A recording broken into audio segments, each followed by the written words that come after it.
Advanced courses తో పాటు first year నుండే campus recruitment training leading companies లో 13,000 plus placements with 13.5 lakhs highest package. కానీ మీరు ఏం మాట్లాడినా సరే అది ట్రెండ్ అవుతుంది బాగా. Currently I'm the trending person అనమాట. I'm happy for it. Dil Raju గారి భాషలో చెప్పాలంటే నన్ను చూపిస్తే నా గురించి మాట్లాడితే వ్యూస్ వస్తాయి అని అంటారు ఆయన ఎక్కువ. ఆయన ప్రతి దాంట్లో కొంచెం పాపులారిటీ ఉన్న వాళ్ళందరికీ ఉన్న అడ్వాంటేజ్ అది.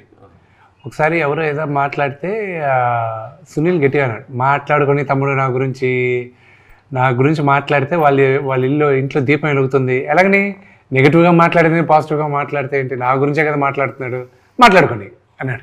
మీరు అంటే ఆ మాట చెప్పారు కాబట్టి అడుగుతున్నాను, దీపం వెలుగుతుందని. దిల్రాజు గారు కూడా చాలామంది ఈ నోషన్లో ఉన్నారు, ఈ ఐడియాతో ఉన్నారు. అంటే వీళ్ళ గురించి రాస్తే లేకపోతే వీళ్ళ గురించి చూపిస్తే వాళ్ళకి 4 డబ్బులు వస్తాయి. Not in general. ఎప్పుడు మీరు జర్నలిజంలో ఉన్నారు కాబట్టి జర్నలిజంలో ఉండేది ఏంటంటే you will accept it, because మీరు మెయిన్ స్ట్రీమ్లో నుంచి మీరు ఇద్దరు వచ్చారు కాబట్టి. Unfortunately negative news goes faster than positive news. So that's the reason negative news అందరి గురించి రాస్తే వెళ్తాగా, ఓన్లీ సెలెక్ట్ ఫ్యూ గురించి రాస్తే ఇట్ విల్ ట్రావెల్. సార్ నేను ఇప్పుడు అదే చెప్తున్నాను సార్, జనాలు ఎలా ఉంటారంటే ఒక నిజాన్ని ఒప్పుకోవడానికి వాళ్ళకి ఉండదు. ఎలా ఉంటుంది, సింపుల్ ఎగ్జాంపుల్ చెప్తా. సపోజ్ ఒక అమ్మాయి ఫోటో పెట్టి అనుకోండి, 60 మంది కామెంట్లు చేస్తారు, అరే ఎందుకురా పెట్టావు, నువ్వేంటరా, నీ వయసు ఏంటరా, ఏం చేస్తారు. సరే పోనీ నా వయసు కాదు కదా, అమ్మాయి ఫోటో తినేసి ఒక దేవుడి ఫోటో పెట్టారు అనుకోండి, వాడు కనీసం అక్కడ నమస్కారం కూడా పెట్టడు. అదేంట్రా మీరు నమస్కారం పెట్టవు కనీసం అంటే, అయితే నువ్వు నమస్కారం పెడతాను స్పందిస్తావు, నువ్వు అమ్మాయి ఫోటో పెడతావు అంటే మళ్ళీ. సో ఈ వయసు వరుస ఉంటుంది, ఎవరిని సాటిస్ఫై చేయలేము. మీకు తెలుసా సార్, ట్విట్టర్లో ఆయన ఖాతాలో చూస్తే ఎక్కువ అమ్మాయి ఫోటోనే ఉంటాయి. అది ఎప్పుడు ఏడాది క్రితం ఇంట్లో గొడవ చేశారా, ఇంట్లో మన సమస్య లేదు, వీధిలో పడుతున్న సమస్య. అదే బాబు వీళ్ళు చూస్తారు. నాకు ఫోటోగ్రఫీ ఇష్టం అండి.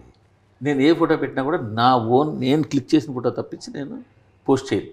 నేను ఫోటో పెట్టాను, నేను క్లిక్ చేయాలి, నేను వీడియో తీయాలి. అంటే అమ్మాయి ఫోటోలు నేను క్లిక్ చేస్తాను. మీకు హాబీ ఉందా? అది ఉంది నాకు. ఫోటో నేను సార్ నేను క్లిక్ కెమెరా దగ్గర నుంచి నేను నేర్చుకుంటూ వచ్చా. ఓకే, డెవలపింగ్ నేర్చుకున్నా sir. That is the story అనుకోండి. ఇప్పుడు సరే కన్నప్ప దగ్గరికి వచ్చేద్దాం. సో మీరు స్ట్రైట్గా చెప్తున్నారు కాబట్టి మీ అకౌంట్స్ పుస్తకాల ప్రకారం కన్నప్ప బడ్జెట్ ఎంత? ట్రిపుల్ ఫిగర్స్లో ఉందండి. ట్రిపుల్ ఫిగర్స్లోనే ఉంది. ట్రిపుల్ ఫిగర్స్ 4 ఫిగర్స్ కాదు సార్, 100 కోట్లు ట్రిపుల్ ఫిగర్సే. అంటే అదే మరి అంత లేదు కానీ నేను ఈ నంబర్లు చెప్పి బుక్స్ ప్రకారం బుక్స్ ఎందుకు నేరుగా ఐటీ వాళ్ళు మా ఇంటికి పిలిపిస్తారా ఏంటి? ఆల్రెడీ ఇచ్చేదే కదా. అవును, అది బుక్స్లో ఉండేది అంత, దానికి మళ్ళీ సోర్సు అది ఇది 100 క్వశ్చన్స్. ఎంత క్లీన్గా ఉన్నా ఒకటి చెప్తాను నేనండి. ఈరోజు నేరుగా తలుపులు ఓపెన్ చేసుకోండి, వీఆర్ ఫ్రమ్ ఐటీ అన్నారు అనుకోండి, నా ఆఫీస్ బాయ్ కూడా భయపడతాడు, వాడు ట్యాక్స్ కూడా కట్టాడు పాపం. వాడికి ముందు ఉండేది మన అందరికీ ఐటీ అన్న ముందు భయం, ఎందుకు వచ్చిన గొడవ అని. సో అనుకునేది మాత్రం ట్రిపుల్ ఫిగర్స్లోనే వెళ్ళాం. బట్ మోర్ ప్రాబబ్లీ ఇయర్లో one of the biggest budget movies అవుతుంది. అంతవరకు నేను చెప్తాను.